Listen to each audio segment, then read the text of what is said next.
नमस्कार मित्रों, कैसे हो आप सभी। देखिए मित्रों, आज मैं टॉपिक पढ़ाऊंगा माध्यमिक शिक्षा बोर्ड राजस्थान जो 9th क्लास में एक नई बुक आई है, उसका पहला चैप्टर है 1857 की क्रांति। और इस टॉपिक को अगर इस बुक से अपन पढ़ लेते हैं तो इससे पढ़ने के बाद में अपन को दूसरी किसी बुक की ज़रूरत नहीं पड़ेगी। इतना डिटेल में इनमें दिया गया और डिटेल में अपन पढ़ेंगे। अगर 9th क्लास की बुक कैसी है, इसमें क्या क्या चैप्टर दे रखे हैं, इसके बारे में अगर आपको जानना है तो जस्ट इसके पहले वाला जो मैंने वीडियो अपलोड किया है वो वीडियो ज़रूर देखिए। उसमें बताया गया है कितना डिटेल में दिया गया है इनके अंदर टॉपिकों को। ठीक है ना, तो चलिए शुरू करते हैं अपना 1857 की क्रांति का ये टॉपिक। मुगल साम्राज्य के पतन के पश्चात देश में उत्पन्न अराजकता से राजस्थान भी अछूता नहीं रहा। देखिए, जिस प्रकार से अपन कहते हैं 1707 में जैसे मुगल सम्राट औरंगजेब की मृत्यु हुई थी, उसके बाद में देश में जिस प्रकार से अंग्रेजों की अराजकता का जो एक दौर चला था, उसमें राजस्थान भी अछूता नहीं रहा। औरंगजेब की मृत्यु से उत्पन्न शक्ति रिक्तता का एक बारगी तो मराठों ने भर दिया। मराठों ने दक्षिण में प्रभुत्व स्थापित करने के पश्चात मालवा और गुजरात में भी अपना प्रभाव स्थापित कर लिया था। देखिए, अपन कहते हैं कि जिस प्रकार से मुगलों की शक्ति का पतन हुआ था, मुगलों की शक्ति के पतन के बाद में एक बार तो उन्होंने उसकी जो कमी को मराठों ने पूरा कर दिया था, लेकिन मराठों की धीरे धीरे ये शक्ति है ये कम होने लगी। और इसके बाद में जो अंग्रेजों ने अपना जो भारतीयों का शोषण शुरू कर दिया था, अतः अब उनके लिए राजस्थान में प्रवेश करना सहज हो गया था। देखिए, इन्होंने पहले मालवा पर मराठों ने जो अधिकार किया था, इसके बाद में गुजरात पर, इसके बाद में ये राजस्थान में इनका प्रवेश हो गया था। मई 1711 ईस्वी में प्रथम बार मराठों ने मंदसौर के निकट मेवाड़ी क्षेत्र से धन एकत्रित किया। देखिए, प्रथम बार कहते हैं मई 1711 में। देखिए मित्रों, मैंने बताया कि इस बुक में इतना डिटेल में दिया गया है कि हर एक एक डेट को इसमें बताया गया है और ये ऑथेंटिक बुक है। और प्रथम बार जैसे मई 1711 में प्रथम बार मराठों ने मंदसौर के निकट मेवाड़ी क्षेत्र से धन एकत्रित किया। देखिए, मंदसौर हालांकि मंदसौर अभी एमपी के अंदर पड़ता है, लेकिन ये मेवाड़ के अंदर पहले ये शामिल हुआ करता था, मालवा मेवाड़ के अंदर। तो इनसे इन्होंने पहले ये धन लेना शुरू किया। इस घटना से चिंतित उदयपुर के महाराणा संग्राम सिंह ने पहले जयपुर के शासक जय सिंह और बाद में मुगल बादशाह मुहम्मद शाह से मराठा समस्या के बारे में विचार विमर्श किया। देखिए, मराठों का जिस प्रकार से यहाँ पर राजस्थान में प्रवेश हो गया था, उसमें जो मेवाड़ के शासक थे, उदयपुर के शासक थे महाराणा संग्राम सिंह और जयपुर के शासक थे जो जय सिंह। इन्होंने मुगल बादशाह थे उस समय मुहम्मद शाह, जो कि मुगलों के उत्तराधिकारी थे। हालांकि इनका इतना प्रभाव नहीं था, लेकिन तो भी इनका जो साम्राज्य हुआ करता था। इनके तीनों के बीच में विचार विमर्श हुआ मराठों को लेकर। 1724 के बाद राजस्थान में मराठा आक्रमणों में तेजी हो गई। मराठों ने राजस्थान पर अपना प्रभुत्व स्थापित करने के लिए कहते हैं कि 1724 के बाद में इन्होंने राजस्थान में जो है आक्रमण करने शुरू कर दिए थे। इसी बीच अप्रैल 1734 में बूंदी के पदच्युत शासक बुद्ध सिंह ने मराठा सहायता प्राप्त कर दलेल सिंह को गद्दी से हटा दिया। देखिए, इसके बीच में जिस प्रकार से मराठों की अराजकता का यहाँ पर जो मराठों की जो शक्ति का डर यहाँ पर फैला हुआ था राजस्थान में, उसी के बीच में जो बूंदी के शासक थे, बूंदी के जो बुद्ध सिंह शासक हुआ करते थे, उनको जो पद से हटा दिया था, शासक पद से इनको हटा दिया था। अप्रैल 1734 की बात है। और इन्होंने मराठों की सहायता करके जो दलेल सिंह को गद्दी से हटा दिया। राजस्थान के किसी शासक द्वारा आंतरिक संघर्ष में मराठों को आमंत्रित करने का ये प्रथम अवसर था। देखिए, मराठे किस प्रकार से कार्य करते थे। मराठों का एक निश्चित नियम हुआ करता था, ये किसी से धन लेकर जो दूसरों पर आक्रमण कर देते। अगर किसी को सहायता प्राप्त करनी है तो मराठा उनकी सहायता कर देते थे और उनके बदले में धन लेते थे। तो इन्हीं दौर में ये मराठों ने जो पहली बार है राजस्थान के बूंदी के जो उत्तराधिकारी जो संघर्ष में इन्होंने अपना हस्तक्षेप किया था। बाद में राजस्थान में मराठों का हस्तक्षेप बढ़ता ही गया। कहते हैं कि बूंदी में जिस प्रकार से बुद्ध सिंह ने जो मराठों को आमंत्रित किया था, इसके बाद में जो मराठों का हस्तक्षेप राजस्थान के अंदर बढ़ता ही गया। 1735 में मालवा पर अधिकार करने के बाद में मराठों को राजस्थान पर आक्रमण करने के लिए एक आसान मार्ग मिल गया। राजस्थान में मराठे कोटा, मेवाड़, डूंगरपुर, बांसवाड़ा से घुसपैठ कर वहां से धन पाने के बाद कुछ समय तक संतुष्ट रहे, लेकिन शीघ्र ही वे राजाओं को ही नहीं वरन सेठ साहूकारों को भी लूटने लगे। देखिए मित्रों, ये मराठा शुरुआत में एक लुटेरों के रूप में प्रसिद्ध हुए थे। 1735 की बात है, मालवा पर इन्होंने अधिकार कर दिया था जो मराठों ने, और राजस्थान पर आक्रमण करने के लिए एक आसान मार्ग मिल गया था, क्योंकि जिस प्रकार से ये दक्षिणी राजस्थान हुआ करता था, यहाँ पर ये मालवा क्षेत्र हुआ करता था। यहाँ पर जो मालवा पर इनका अधिकार हो जाने के बाद में राजस्थान की सीमा, जैसे मेवाड़ की सीमा से इनका जो है राज्य बढ़ गया था, और यहाँ से होते हुए ये आक्रमण कर सकते थे। राजस्थान में एक आसान सा मार्ग मिल गया इनको। राजस्थान में इन्होंने कोटा, मेवाड़, डूंगरपुर, बांसवाड़ा में घुसपैठ कर वहां से धन पाने में कुछ समय के लिए संतुष्ट रहे।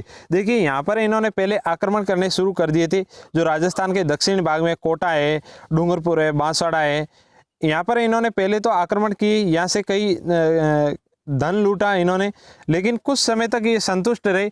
बाद में इन्होंने राजाओं को ही नहीं, सेठ साहूकारों यानी बड़े बड़े जो धन वाले लोग थे उनको लूटना प्रारंभ किया। उन्होंने राजस्थान के नरेशों के आंतरिक मामलों में हस्तक्षेप करना भी प्रारंभ कर दिया। बूंदी, जोधपुर, जयपुर रियासतों में भी उनका प्रवेश इसी बहाने हुआ।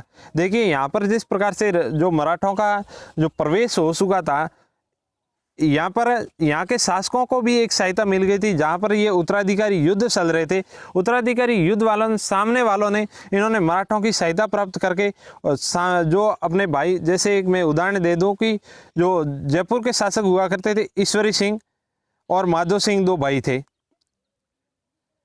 माधो सिंह और ईश्वरी सिंह के बीच में उत्तराधिकारी युद्ध में जो है इन्होंने माधो सिंह ने मराठों की सहायता प्राप्त की थी, ईश्वरी सिंह ने मराठों की सहायता प्राप्त कर दी थी और माधो सिंह की हत्या कर दी गई थी। लेकिन ईश्वरी सिंह को बाद में ये मराठा सताने लगे, तो ईश्वरी सिंह खुद को ही आत्महत्या करके इन मराठों से छुटकारा पाना पड़ा। इसी प्रकार जो मराठों का जो बूंदी में हस्तक्षेप हुआ, जोधपुर में भी और जयपुर में, इसी बहाने जो है मराठों का यहाँ पर राजस्थान में प्रवेश हुआ था। आगे है, नादिर शाह के आक्रमण के समय भी मराठों ने हिंदू धर्म के नाम पर राजस्थान के राजाओं को संगठित करने का प्रयास किया।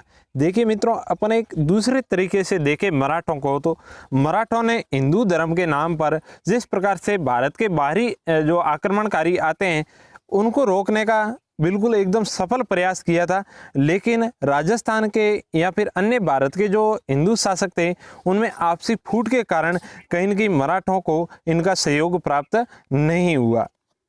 देखिए, नादिर शाह के आक्रमण के समय इन्होंने जो राजाओं को संगठित करने का प्रयास किया था, लेकिन मुगल दरबार में दलबंदी के कारण राजपूत शासक भी परस्पर लड़ने लगे। देखिए, मुगल दरबार में अलग अलग दो बंटवारों में बंट गया था, अलग अलग सामंतों की जो दलबंदी हो गई थी, इसी कारण ये शासक है आपस में लड़ने लग गए थे। इसी प्रकार केंद्र में उत्पन्न शून्यता के पूर्ति के लिए मराठा राजस्थान आने लगे और साहू ने पेशवा बाजीराव को राजस्थान से सौत और सर देशमुखी प्राप्त करने का आदेश दिया। 1732 ईस्वी में स्वयं जयसिंह, जो कि मालवा का सूबेदार बना, उसे मराठों ने घेर लिया। देखिए, बात करें कि जिस प्रकार से इन्होंने जो शून्यता की पूर्ति करने के लिए, जिसे केंद्र में जो मुगल सम्राट थे, उनकी जो एक प्रकार से अपन कह सकते थे वो दुर्बल शासक या फिर अयोग्य शासक साबित होने के कारण उनकी पूर्ति के लिए मराठों ने उनकी पूर्ति के लिए मराठा राजस्थान में आने लगे। देखिए, अपन कह सकते हैं कि जो राजस्थान के जयपुर रियासत है, इनके ऊपर मुगलों का शासन हुआ करता था और मुगलों का जो उचित नेतृत्व नहीं होने के कारण मराठों ने राजस्थान में प्रवेश किया और मुगलों की जो शून्यता को पूर्ति के लिए इन्होंने राजस्थान में आना शुरू किया। 1732 ईस्वी में सवाई जयसिंह जो कि मालवा का सूबेदार बना। जैसा कि अपने को पता है कि जयपुर का शासक हुआ करता सवाई जयसिंह। सवाई जयसिंह को जो मुगल सम्राट के द्वारा इनको मालवा का सूबेदार नियुक्त किया गया।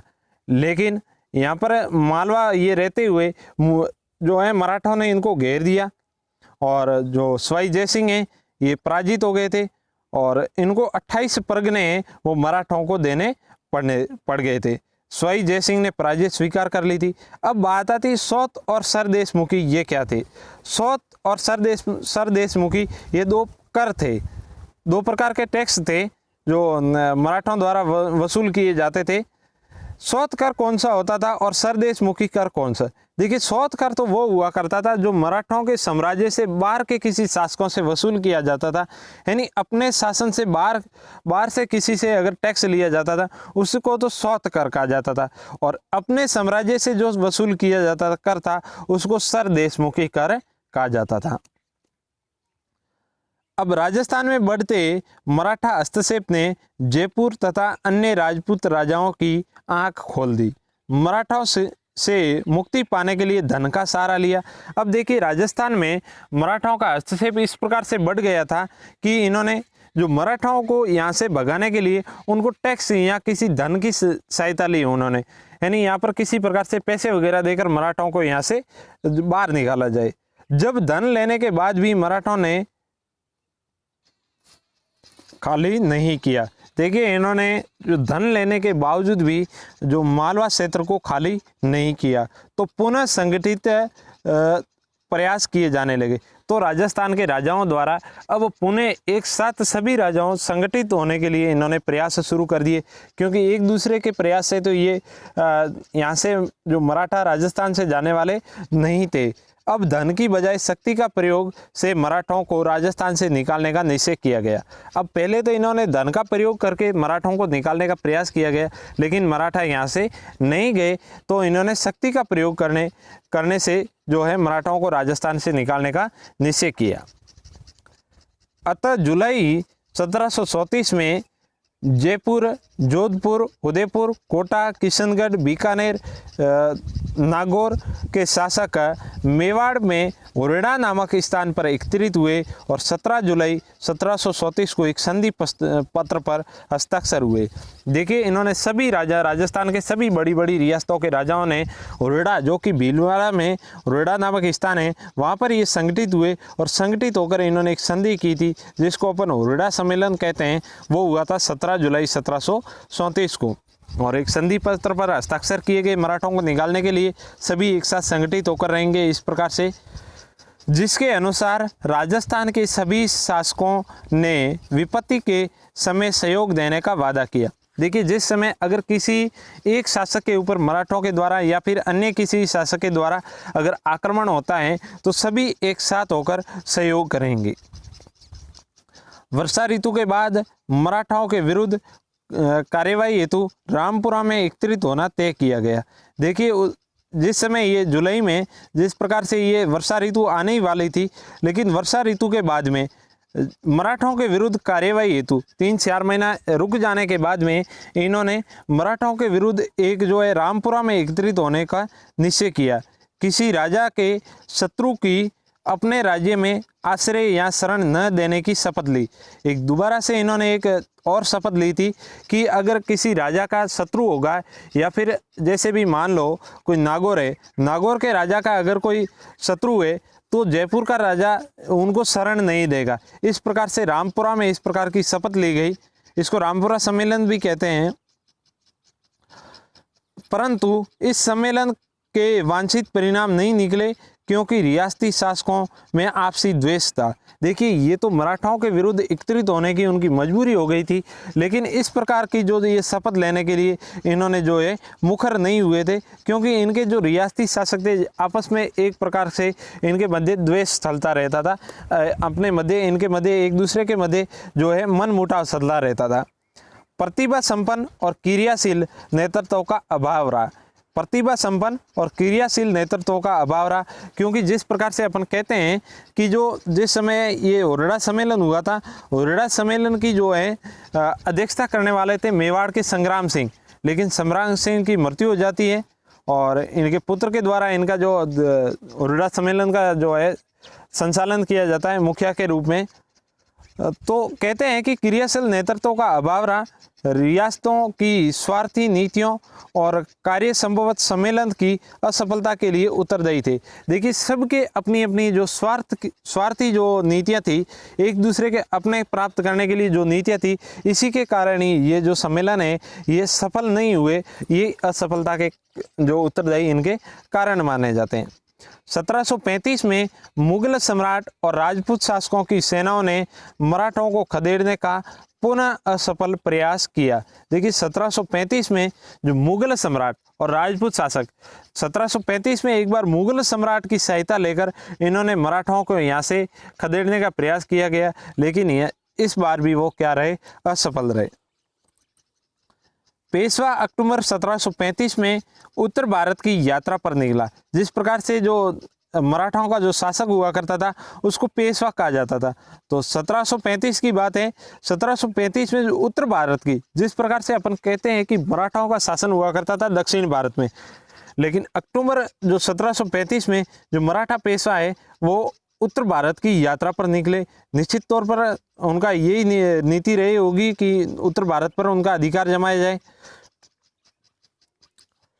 उसने महाराजा जगत सिंह का आतिथ्य स्वीकार किया और उपहार तथा सौत का समझौता हुआ। फिर भी वह जयपुर आया। देखिए, जयपुर के महाराजा हुआ करते थे जगत सिंह। जगत सिंह का उनको पहले से ही इन्होंने जो स्वीकार कर लिया था, जगत सिंह ने पहले से ही इनकी अधीनता या फिर सौत कर देने का जो समझौता हो रखा था, लेकिन फिर भी वह जयपुर आए थे। कौन? मराठा जो पेशवा थे। जय सिंह ने मराठों और मुगलों में समझौता करवाना चाहा, वह असफल रहा। देखिए, जिस प्रकार से मराठों और मुगलों के बीच में जो द्वेष चलता था, उनके मध्य कड़ी का कार्य करके महाराजा जगत सिंह ने ये कार्य किया कि इनके मध्य कहीं न कहीं समझौता करवाया जाए, लेकिन ये भी इस बार भी वो असफल रहे। देखिए, अब है जो पेशवा की राजस्थान यात्रा का परिणाम ये निकला कि मुगलों के साथ साथ जो राजपूत मराठाओं के भी करदाता बन गए थे। जिस प्रकार से मुगलों और जो मराठाओं के मध्य संधि करवाई गई थी, उन संधि का जो निश्चित परिणाम नहीं निकला, लेकिन जो मुगलों को मराठों को कर देना निश्चित हो गया था। अब पेशवा जिस प्रकार से उत्तर भारत की यात्रा के लिए आया था, तो पेशवा की यात्रा का परिणाम ये निकला कि जिस प्रकार से मुगल सम्राट अपने जो कर दे रहे थे, मुगलों के साथ साथ जो जो छोटी छोटी रियासतों के जो राजपूत शासक थे, उनको भी मराठों को सौत कर देना तय हो गया था। अब 1738 में मुगल सम्राट की ओर से निजाम को बिना युद्ध किए दुराशाही की अपमानजनक संधि करनी पड़ी। देखिए, जिस प्रकार से मुगलों ने जो मराठों की अधीनता स्वीकार कर ली, जो कर देना शुरू कर दिया था, इसी प्रकार मुगलों का ही एक जो है रियासत हुआ करती थी, हैदराबाद रियासत। हैदराबाद के निजाम को जो मुगलों की अधीनता स्वीकार करने के बाद में जो निजाम को भी इनकी जो है अपमानजनक संधि करनी पड़ी, इनके साथ दूसरा है, यानी बिना जो अपन कह सकते हैं मतलब जो शासन नहीं चलाने योग्य अपने आप को मानकर इन्होंने जो है मराठों के साथ में संधि करनी पड़ी, जिसके अनुसार मराठों को मालवा की सूबेदारी और 50 लाख रुपए प्राप्त हुए थे। देखिए, जिस प्रकार से जय सिंह ने जो अधीनता स्वीकार कर दी थी, उसके बाद में जो मालवा के 28 परगने इनको प्राप्त हो गए थे। इसके बाद में राजस्थान और समस्त उत्तरी भारत से इनको 50 लाख रुपए तक प्राप्त हुए थे। 1742 ईस्वी में मराठों ने मारवाड़ में प्रविष्ट होकर सोजत, रायपुर, जैतारण परगनों में सौत वसूलना आरंभ कर दिया। इसके बाद में मराठा फिर वापस उत्तर भारत की ओर बढ़े और यहाँ से जो जो पीछे बसी हुई रियासतों से भी इन्होंने सौत कर वसूलना शुरू कर दिया। 1787 में राजपूतों ने संगठित होकर तुंगा नामक स्थान पर मराठों को परास्त किया और जो 1791 के बाद मराठा शक्ति क्षीण हो गई थी। अपन बात करते हैं 1787 में राजस्थान के समस्त शासक जो जयपुर के शासक थे प्रताप सिंह के नेतृत्व में तुंगा नामक स्थान पर जो मराठाओं के साथ में युद्ध होता है और मराठाओं को यहाँ से परास्त किया जाता है। इसके बाद में मराठाओं के राजस्थान की तरफ आक्रमण नहीं हुए और उस समय दक्षिण भारत में अंग्रेजों ने अपने पैर जमा लिए थे और वे राजस्थान में घुसने के जो है प्रयास कर रहे थे। अपन बात करते हैं कि उस समय जिस प्रकार से मराठा उत्तर भारत के जो विजय के लिए निकले हुए थे, लेकिन जो इसके बाद में जो अंग्रेजों ने दक्षिण भारत में अपने पैर पसार लिए थे और जो है कहीं न कहीं मराठाओं की शक्ति भी खोखली होने लगी। अब बात करते हैं मराठाओं की। एक प्रकार से जो मराठाओं की शक्ति एक भारत में मुगलों की जो अयोग्यता की पूर्ति करने वाली थी, ये एक विषय अलग है, इसके बारे में अपन अलग से चर्चा करेंगे, क्योंकि मराठाओं की एक प्रकार से शक्ति बहुत बढ़ गई थी यहाँ पर। जिस प्रकार से अपन बात करते हैं पानीपत के युद्ध की, तो उस समय जो मराठाओं की शक्ति बहुत ज़्यादा थी, लेकिन राजस्थान के राजपूत शासकों, यहाँ भारत के समस्त राजपूत हिंदू शासकों का इनको सहयोग प्राप्त नहीं हुआ, इसी कारण वो यहाँ से हार गए थे। लेकिन ये विषय अलग है, उनके बारे में अपन चर्चा करेंगे। अब ये राजस्थान के राज्यों में उत्तराधिकारी के संघर्ष और सामंती प्रतिस्पर्धा के कारण उनकी राजनीतिक स्थिति कमजोर पड़ गई। 1791 ईस्वी में अंबाजी इंगले न मेवाड़ के महाराणा को सहयोग दिया। देखिए अपन बात करते हैं 1791 में जिस प्रकार से जो अंग्रेजों की शक्ति बढ़ रही थी, जो उसी समय राजस्थान में भी कई जगह पर कई रियासतों में उत्तराधिकारी युद्ध प्रारंभ हो गए थे, अपनी अपनी प्रतिस्पर्धा प्रारंभ हो गई थी। इन्होंने एक प्रकार से गद्दी को पाने के लिए कई शासकों के मध्य जो है कंपटीशन प्रारंभ हो गया था। 1791 में अंबाजी इंगले ने मेवाड़ के महाराणा को सहयोग दिया। देखिए 1791 की बात है, जो मराठा शासक थे अंबाजी इंगले ने मेवाड़ के जो महाराणा थे उनको सहयोग दिया। फलस्वरूप डूंगरपुर, बांसवाड़ा, प्रतापगढ़ आदि क्षेत्र पर मेवाड़ के महाराणा का अधिकार हो गया। देखिए एक प्रकार से ये अंबाजी इंगले ने इनकी सहायता ही की थी और इनके फलस्वरूप इन क्षेत्रों पर जो मेवाड़ के महाराणा का अधिकार हो गया। परंतु रियासती घरानों के आपसी वैमनस्य के कारण अंबाजी इंगले पूर्ण सफलता नहीं पा सके। देखिए इनका जो सपना ये था कि राजस्थान के जो समस्त शासकों को एक प्रकार से अंग्रेजों के विरुद्ध इकट्ठा किया जाए, और जो अंग्रेजों की शक्ति का इनको पता लग गया था कि अंग्रेज कहीं न कहीं अपना शोषण कर रहे हैं, और अंबाजी इंगले इनमें सफल नहीं हो सके। 1795 ईस्वी में मेवाड़ों पर सुणावतों का अधिकार हो गया। मेवाड़ पर किसका अधिकार हो गया? सुणावत शासकों का अधिकार हो गया। अतः उनका अन्य शासकीय समूह के साथ संघर्ष शुरू हो गया। देखिए जिस प्रकार से मेवाड़ के महाराणा को परास्त करके जिस प्रकार से सुणावतों का अधिकार हो गया था मेवाड़ पर, तो इनके कारण अन्य शासकों और इनके साथ में जो एक प्रकार से संघर्ष शुरू हो गया था। 1802 ईस्वी में अमीर खां पिंडारी ने नाथ द्वारा पर अधिकार कर लिया। जिस प्रकार से ये अमीर खां पिंडारी एक मराठा शासक ही था, इनका जो नाथ द्वारा पर अधिकार हो गया। भीम सिंह रियासती घरानों के आपसी वैमनस्य को नियंत्रित नहीं कर पाए।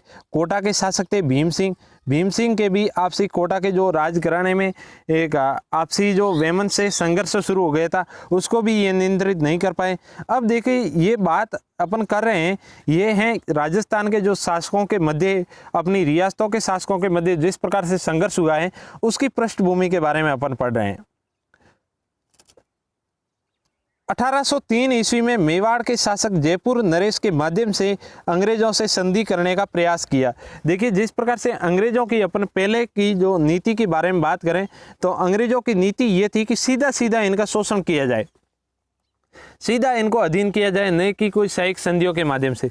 लेकिन 1803 के बाद में अपना 1813 के बाद में ये इन्होंने अपनी जिस प्रकार से नियमों में इन्होंने संशोधन किया था अंग्रेजों ने, उसके बाद में इन्होंने संधियां करना प्रारंभ किया था। 1803 में मेवाड़ के शासक ने जयपुर के नरेश के माध्यम से अंग्रेजों से संधि करने का प्रयास किया कि क्यों न अंग्रेजों से संधि कर ली जाए और उनको एक टैक्स देकर अपना जो साम्राज्य चलाते रहे। लेकिन इसमें ये सफल नहीं हो पाए, अंग्रेजों ने हामी नहीं भरी। 1773 ईस्वी में 1793 ईस्वी से 1813 ईस्वी के मध्य जयपुर की अव्यवस्था का मुख्य कारण सामंती प्रतिस्पर्धा, संकीर्णता और उत्तराधिकारी का संघर्ष था। देखिए, कई जयपुर की जो जयपुर रियासत की बात करें, कोटा रियासत या फिर जोधपुर रियासत की बात करें, तो इनमें सभी में जो आपसी प्रतिस्पर्धा के कारण ही इनमें जो है धीरे धीरे इनका पतन हो गया था। तो जो 1793 और 1813 के मध्य जो जयपुर में भी एक प्रकार से जो सामंती प्रतिस्पर्धा या फिर कह सकते हैं संकीर्णता, उत्तराधिकारी संघर्ष, वेमन से ये बढ़ गया था। दोनों ही पक्षों ने बाड़ौत सैनिकों को ऊंची धनराशि देकर अपनी ओर मिलाने का प्रयास किया। परिणामतः राज्य आर्थिक संकट में घिर गया। इन्होंने क्या किया, अपने जिस प्रकार से दो पक्ष हुआ करते थे, उन दो पक्षों ने अपने आप को, अपने सैनिक किसी से जो भाड़े पर, अपन कह सकते हैं किराए पर, इन्होंने सैनिकों को लाया और ऊंची धनराशि देकर सैनिकों को अपने साथ मिलाया था। इससे क्या हुआ था, ज़्यादा इन्होंने धन खर्च किया और राज्य में भी आर्थिक जो धन संकट आ गया था। राजस्थान के शासकों ने मराठों के बढ़ते आतंक से मुक्ति पाने के लिए मराठों के शत्रु अंग्रेजों से मित्रता करने का प्रयास शुरू कर दिए। सर्वप्रथम जयपुर के महाराजा पृथ्वी सिंह ने 1776 ईस्वी में अपने एक प्रतिनिधि को गवर्नर जनरल के पास भेजा और अंग्रेजों से मैत्री की इच्छा प्रकट की। देखिए, जयपुर के महाराजा पृथ्वी सिंह हुआ करते थे 1776 में। इन्होंने अपना एक प्रतिनिधि भेजा था अंग्रेजों के पास में और अंग्रेजों से संधि करने की इन्होंने इच्छा जाहिर की थी। जोधपुर राज्य ने भी ऐसा ही प्रयास किया, वो सफल नहीं हुआ। देखिए, इन्होंने जिस प्रकार से जो जयपुर राज्य ने संधि की इच्छा प्रकट की थी, इसी प्रकार जोधपुर राज्य ने भी ऐसा किया, लेकिन इसमें ये सफल नहीं हुए। 1803 ईस्वी में अंग्रेजों ने अपनी नीति में परिवर्तन कर अंग्रेज भी राजपूत राज्यों से संधि करने के इच्छुक हो गए थे। देखिए, 1803 में इन्होंने अपनी जो नियमों में संशोधन किया और राजपूत राज्यों के साथ में इन्होंने संधि करने का जो है मन बना लिया अंग्रेजों ने भी। इनके परिणाम स्वरूप अपन देखते हैं 1817 के बाद में 1817 से लगाकर 1823 के मध्य कई जो राजस्थान के जो रियासतों के मध्य इन्होंने संधियां कर ली थी अंग्रेजों ने। नवंबर 1803 में अंग्रेज सेनापति लॉर्ड लेक ने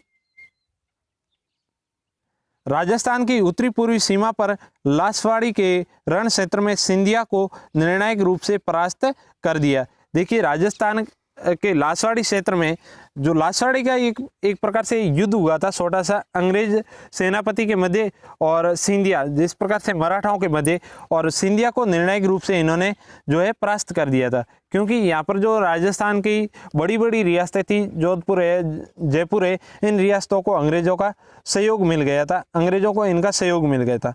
मराठों की इस पराजय ने राजपूत शासकों के लिए मराठों की अधीनता से मुक्ति का जो है स्वर्ण अवसर प्रदान कर दिया। जिस प्रकार से जो राजस्थान की कई रियासतें मराठों के अधीन हुआ करती थी, लेकिन इस निर्णायक पराजय के बाद में जो मराठों की अधीनता से ये क्या हो गए थे, मुक्त हो गए थे। 1803 ईस्वी की संधि शर्तों में ये तय किया गया कि दोनों एक दूसरे के प्रति मैत्रीपूर्ण व्यवहार रखेंगे और कंपनी इन राज्यों से खिराज नहीं लेगी, आंतरिक मामलों में भी हस्तक्षेप नहीं करेगी, इन राज्यों की सुरक्षा का दायित्व कंपनी पर रहेगा, अन्य राज्यों से विवाद कंपनी की सहायता से सुलझाए जाएंगे इत्यादि इनके मध्य ये शर्तें रखी गई। तो 1803 के बाद में ये संधियां होनी प्रारंभ हुई थी। इनके जो बाद में जो किस किस के मध्य संधियां हुई थी, इनको अपन अगले पार्ट में एक अलग से पढ़ेंगे और कौन कौन से रियासत के कौन कौन से शासक थे इनके बारे में भी डिटेल में पढ़ेंगे। तो मिलते हैं अगले वीडियो में एक नए टॉपिक के साथ, और जब तक के लिए जय हिंद, जय भारत, वंदे मातरम।